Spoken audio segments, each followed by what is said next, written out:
Hello, good morning. Today we see the new chapter is a perspiration. During the case taking, it is a very important part, the perspiration. Every person और हर एक व्यक्ति के life में दिन पूरा दिन के अंदर ऐसी चीज रहती है वो हमें बहुत निगड़ती रहती है, वो है perspiration, पसीना। और हर एक बीमारी के अंदर पसीने का बहुत बड़ा रोल रहता है। क्या रोल रहता है? और हर एक बीमारी के अंदर पसीना हमें इंड्यूलाइज करता है, डिसीज से और रेमेडी से। तो हमें perspiration के बारे में क्या-क्या क्वेश्चन पूछ सकते हैं, आज हम देखेंगे। What is the perspiration? What are the question asking to the patient during the perspiration in the case taking. तो सबसे पहले हम देखेंगे divide into the two part. The first is the quantity and quality. हम अभी तक जितने भी पर्सनल हिस्ट्री में देख रहे हैं, the first part is the quantity and second is the quality. अब क्वांटिटी के अंदर पहला पॉइंट क्या पूछेंगे, तो क्या पसीना आता है आपको? यस सर, पसीना आता है। मैक्सिमम पेशेंट आपको ऐसी बताएंगे, हाँ आता है सर। कैसा आता है? कैसा आता है? आपको ऐसा नहीं पूछना है कि ज्यादा आता है, कम आता है, बहुत ही कम आता है, कैसा आता है? पेशेंट बोलेगा सर ठीक आता है, उतना पर्सपिरेशन का उतना मुझे कुछ ध्यान में। तो ऐसा बोलता है तो पेशेंट दैट इज द ऐसा कुछ मॉडरेट है या नील है। बट सर बहुत ज्यादा पर्सपिरेशन आता है, प्रोफ्यूज, सर ठीक आता है, मॉडरेट। तो आपको ये पता होना चाहिए। पेशेंट के अंदर दो क्वेश्चन में, सर बहुत ज्यादा हर हर घड़ी पर्सपिरेशन, थक जा रहा हूँ सर, रुमाल से मैं चेहरा पोंछ के गर्दन के ऊपर, कान के पीछे पर्सपिरेशन आता है। ठंडे में बैठो, गर्मी में बैठो, कहाँ पे भी बैठो, पसीना नहीं आता ही सर मुझे। Oh very profuse perspiration, perspiration. तो आपको रेपर्टरी के अंदर चैप्टर मिलेगा पर्सपिरेशन, तो उसके अंदर ये पूरी चीज आपको मिलेगी जो मैं बता रहा हूँ आज। तो पर्सपिरेशन के अंदर आपको प्रोफ्यूज है, स्कैंटी है, नील है या नहीं है, नहीं भी रहना एक डिसीज है, नहीं एक सिम्टम्स है, जब पसीना ही नहीं आता तो एब्सेंस ऑफ पर्सपिरेशन। तो हमें क्वालिटी के अंदर बहुत आसान क्वेश्चन है, आपका क्या पसीना आता है? हाँ आता है। कैसे आता है? नेक्स्ट, अब इसके अंदर एक नया पॉइंट हम डालना पड़ेगा हमें। क्वालिटी के अभी क्वांटिटी देखी हमने, क्वालिटी हम बाद में देखेंगे, उसके पहले हम देखेंगे कॉज ऑफ द पर्सपिरेशन। देखिए कि पर्सपिरेशन का सबसे बड़ा कॉज क्या रहता है। पैथोलॉजिकली आपको पता है, सॉरी फिजियोलॉजिकली, फिजियोलॉजिकली आपको सब कुछ पता है कि किस तरह से ये होता है। पर्सपिरेशन नहीं आता है, बोलने की आपको जरूरत नहीं है। बट हाँ आज देखेंगे common cause of the perspiration, क्या क्या कॉज रहते हैं। तो सबसे बड़ा कारण होता है, हम जब हीट में बैठते हैं, गर्मी में बैठते हैं, तो ऑटोमेटिक पर्सपिरेशन होता है। फॉर द क्या किस लिए आता है? टेम्परेचर रेगुलेशन के लिए। अभी गर्मी के दिन चालू है, गर्मी के दिनों के अंदर क्या होता है? गर्मी के दिनों के अंदर क्या होता है?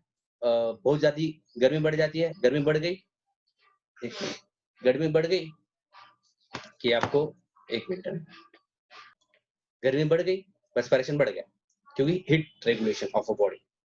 ये नॉर्मल चीज है, इसको लेने की इसको इंडिस्पोजिशन कहा जाता है, slight rotation of the head. गर्मी में को पसीना आ गया, खत्म, उसको हमें ज्यादा ये करने की जरूरत नहीं। बट ऐसे कंडीशन में पसीना आता है जहां पे आपको दिखता है कि यह कुछ भी अनकॉमन है। जैसे एग्जाम्पल तौर के ऊपर देखिए, पेशेंट को थोड़े गुस्से गुस्से के ऊपर भी पसीना आता है, थोड़ा भी गुस्सा आए तो पसीना आ जाता है, that is cause from anger. Anger नहीं आना चाहिए, बट एंगर के अंदर भी पसीना आता है। दूसरा है, दूसरा सबसे इंपॉर्टेंट है, आपने हमने देखे होंगे इन द ड्रीम्स, डरावने ख्वाब, डरावनी चीज, परेशानी और fear, examination of fear, fear of examination, fear of other people, या कोई चीज के अंदर आप कोई आप घर में आप किसी को ज्यादा डरते हो और आ गया आपके अचानक आपको पसीना आना चालू हो जाता है, हम उधर उधर बहुत पसीना आ रहा है, उसको देखते ही मुझे पसीना आता है, देयर इज अ कॉज। पहला कॉज क्या है? फ्रॉम एंगर, फ्रॉम दूसरा है फियर, दूसरा है एक चीज, हम जब सडनली कोई चीज गिरती है, एक्सीडेंट होता है, एक्सीडेंट मतलब कि कोई चीज गिर जाना, कोई आपके सामने कुछ बड़ी चीज हो जाना, उस टाइम भी आपको पसीना आता है। There lots of cause of perspiration, बरोबर है। तो इसके पीछे हमें कॉज ढूंढना है। हम घर में बैठे तो उस पर्सपिरेशन कुछ वैल्यू नहीं है, बट आप ठंडी में बैठे हुए पर्सपिरेशन आ रहा है, समथिंग इज द प्रॉब्लम। जैसे कि अभी मैं एसी में बैठा हूँ, फिर भी मुझे बहुत ऐसा टपक रहा है, समथिंग इज द, कुछ तो प्रॉब्लम है आपके अंदर। तो देखो कॉज ढूंढते जाओ, हर बार पर्सपिरेशन का कॉज कॉमन रहता है, उस पर्सपिरेशन को कोई वैल्यू नहीं रहती है, बरोबर है आपको। और कॉज अनकॉमन है, मतलब कि ये चीज नहीं होनी चाहिए इस टाइम में, फिर उसको लेना है। फिर ये हो गया अपने, पहला है क्वांटिटी, उसके बाद हम कॉज, उसके बाद हम देखेंगे character of the switch. perspiration. Patient ने क्या क्या अभी क्वालिटी के अंदर हम पहला पॉइंट देखेंगे, कैरेक्टर ऑफ द perspiration. ये क्वालिटी के अंदर हम देखेंगे। तो कैसा रहता है, सबसे पहले एक तो सर बहुत जब perspiration आता है तो सब ठंडा लगता है सर, मुझे बहुत ही ठंडी लगती है। पेशेंट बोलता है, मेरे पास एक पेशेंट आया था, सर मुझे जब पसीना आता है तो मेरा आंख पूरा ठंडा हो जाता है और ऐसा लगता है मेरा पसीना बहुत ठंडा है। उसका कोई पेशेंट बोलता है, सर मेरा पसीना बहुत गर्म है, सर बहुत गर्म होता है, बगल इगल के सब जितने पास आता है बहुत गर्म हो जाता है। कोई बोलता है, सर मेरा perspiration बहुत ऑयली है, चिपचिपाहट बहुत ज्यादा है, देयर इज ऑयली। स्टिकी, कोई बोलेगा सर ऑयली भी है, उसके बाद स्टिकी भी है। ऐसे पेशेंट मेरे पास, मैं वीडियो दिखाऊंगा आपको कभी जब कॉलेज में हम ये करेंगे, तो बहुत स्टिकी है। तो कैरेक्टर है, ये भी हम लिखना है, तो आपको मिलेगा in the rubric the perspiration, cold, hot, sticky, oily. तो ये छोटे-छोटे रूब्रिक है, इससे हम टोटलिटी ऑफ सिम्पटम्स हम बना पाएँगे। देन क्वालिटी के अंदर हम देखेंगे smell of the perspiration, order of the आपको सेम है, offensive, sour, onion like, sulphur like. या तो बहुत पेशेंट बोलेगा सर बहुत गंदी बहुत बू आती है, कोई बोलेगा सर लाइक क्या बोलते हैं हम उसको, एक सड़े हुए अंडे की तरह बू आती है सर, कोई बोलेगा प्याज की जैसी बू आती है। तो आपको लिख के लेना है, ये भी रूब्रिक मिलेगा आपको छोटे, smell of the perspiration, order of the perspiration। perspiration chapter आज ही खोलिए, आपको मिल जाएगा, या पूरे सिम्पटम्स मिलेंगे। देन अभी हम देखेंगे कौन-कौन से पार्ट के ऊपर आ सकता है perspiration। तो कॉमनली मोर नॉर्मली कहाँ पे आता है perspiration, देखेंगे in the hot room, whole body, during sleep, covered part. आपने देखा होंगे जब आप यहाँ तक कवर लेते हो पैर के अंदर तो पैर को पसीना आ जाता है, अब पूरे बॉडी को लेते हो पूरा पसीना आ जाता है। अब अनकॉमन चीज के अंदर हम देखेंगे, कभी-कभी पेशेंट को अनकवर्ड पार्ट के ऊपर पसीना आ जाता है। अनकॉमन, सर मुझे जब ये लेता हूँ, ओढ़ के लेता हूँ, जहाँ पे ओढ़ता हूँ वहाँ पे perspiration है, जहाँ पे नहीं ओढ़ा है वहाँ पे आता है। जैसे अनकॉमन रूब्रिक, अनकॉमन। उसके बाद क्या-क्या लोकेशन आते हैं? हेड, मैक्सिमम लोगों को है ना पूरा हेड ये हो जाता है, हेड। उसके बाद है चेस्ट, किसको-किसको ये आता है, छाती के ऊपर ज़्यादा पसीना आता है। Face, face is a common face, बार-बार हमको ये पूछना पड़ता है। Axilla, it is also common. Sole, maximum आप भी देखे होंगे ना सर, मेरे हाथ और पैर को उनकी चप्पल गीली हो जाती है, पूरी पानी की तरह हो जाती है। हाथों के अंदर जब लिखते तो अभी कोई होंगे इसके अंदर स्टूडेंट, जब लिखते हैं तो पूरा पेज गीला हो जाता है, पेन गीली हो जाती है। सर ये बहुत परेशान हो रहा है, हाथ पूरे हाथों में पसीना आना चालू हो जाता है। किसी मेरे पास एक पेशेंट था, वो ऐसे हाथ पकड़ेगा तो उसका टप-टप पसीना from sole and palm. Then tip of the nose, maximum patient को है ना सिर्फ नोज़ के ऊपर ही आता है। these are किसी-किसी को स्काल्प पर आता है। They are common location of a pelvic region, these are the back, ये कॉमन रीजन है कि वहाँ पे perspiration आता है। अब नेक्स्ट क्वालिटी के अंदर देखेंगे पर्टिकुलर टाइम, कौन-से टाइम में perspiration आता है। आपको पता है अभी day time, night time, line सोने के बाद, नींद में, और खाना खाते वक़्त, पानी पीते वक़्त, तीखा खाते वक़्त, ठंडा खाते वक़्त, ये सब कुछ। perspiration during the eating spicy thing, perspiration during eating cold thing, perspiration eating during sour things, ये सब कुछ। सर सोने के बाद ही मुझे perspiration आता है, नींद के वक़्त ही मुझे perspiration आता है। सर मैं एग्ज़ाम के पहले ही मुझे डर जब लगता है तभी perspiration आता है। ये सब कुछ छोटी-छोटी चीज़ आपको लिख के लेना है।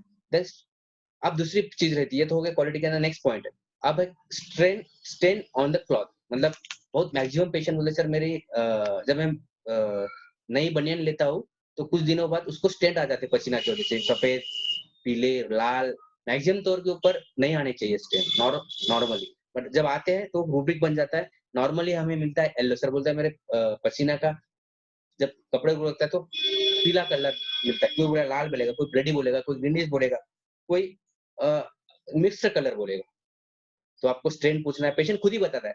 जब perspiration का टाइम आता है ना, ऐसी पूछने की जरूरत नहीं कि आपके बनियान को कुछ कलर आता है क्या, खुद ही बताएगा पेशेंट। पेशेंट सर एक बात बताओ, मेरे कपड़े को पसीना का कलर आता है, तो समझ लेना ये रूब्रिक आपको मिलेगा। तो perspiration में जाओ, ये रूब्रिक निकालो, इजीली आप इसको कर पाओगे। देन मोरालिटीज, अब इसके अंदर बहुत इंपॉर्टेंट रहता है। दूसरी बात यह रहती है कि perspiration इट इज इसको हम इंटरनली बंद ही कर सकते हैं, एक्सटर्नल कुछ अप्लाई करके इसको सप्रेस नहीं करने का। अभी नॉर्मली क्या होता है पता है आपको, पिंपल्स या ब्लैक स्पॉट और ये आता है, ये क्यों आता है मैक्सिमम तौर के ऊपर, जो ये रहते यंग एज, उसको बहुत ज्यादा चेहरे के लिए क्रीम, उससे क्या हो जाता है कि perspiration दब जाता है और जैसे ही आपको ये पता है आपको पर्सपिरेशन दबना नहीं चाहिए, एक्सक्रीशन या बॉडी का वेस्ट पार्ट है, बाहर निकल रहा है, तो रेगुलेशन ऑफ द टेम्परेचर उसको हम दबाएँगे तो उसके इंटरनल सेपरेशन तैयार हो जाएँगे और नई मेलोडीज़ तैयार हो मेलोडी मतलब डिशेज़ तैयार हो जाएँगे। तो ये आपको देखा मोडलिटीज़ के अंदर आपको कब आता है, कब नहीं आती है, हमने जो पढ़े वही हम टाइम मोडलिटीज़ है ये सब कुछ हमें देखना है। देन अ, अभी इसके अंदर भी हम देखेंगे before, during and after. Common चीज़ जो मैंने पढ़ा है उसके अंदर ही आपको इसको पढ़ने का है। Before perspiration, during perspiration, after perspiration. मतलब बिफोर पर्सपिरेशन किसी को ठंडी बनना चालू हो जाता है, किसी को आँख गरम हो जाता है, किसी को डर लगना चालू हो जाता है, कोई कुछ तो चीज़ रहता है। उसके बाद रहता है ड्यूरिंग, ड्यूरिंग के अंदर ठंडी बस बहुत लोगों को ठंडी बसती है, किसी को चिड़चिड़ाहट होती है, किसी को गुस्सा आता है, या मे बी द ये रहता है। उसके बाद रहता है कॉन्कोमिटेंट, या कॉन्कोमिटेंट भी है कि जैसे पर्सपिरेशन के बाद एक और एक चीज़ आती है। जब पसीना सर मुझे तो पसीना बहुत है, तो अंगार भी ज़्यादा होती है, बर्निंग ऑफ द सोल। कोई बोलेगा सर मुझे ठंडी बसती है पसीना के अंदर ड्यूरिंग द, देन उसकी सर मुझे दम लगता है पसीने के अंदर। कोई बोलेगा सर मुझे मैं गल जाता हूँ, वीक हो जाता हूँ पसीना के अंदर। These are the all things you must ask to the, और लास्ट का पॉइंट हमारा जो कॉमन पॉइंट है, every person is related, ask the relation with the chief complaint. ये पर्सपिरेशन का आपकी चिप कंप्लेंट से क्या रिलेशन है, ये भी पूछना है कि आपको। ये सब कुछ पूछोगे तो आपको टोटलिटी ऑफ पिक्चर मिलेगी और आप सही तरीके से उसको एक नई दवा अप्लाई कर पाओगे और हम जल्द से जल्द ठीक कर पाएंगे। Perspiration it is a basic concept of the your practice. समझ में आया आपको? पर्सपिरेशन के अंदर हम बहुत चीज और पूछ पूछ सकते हैं, हम देखेंगे।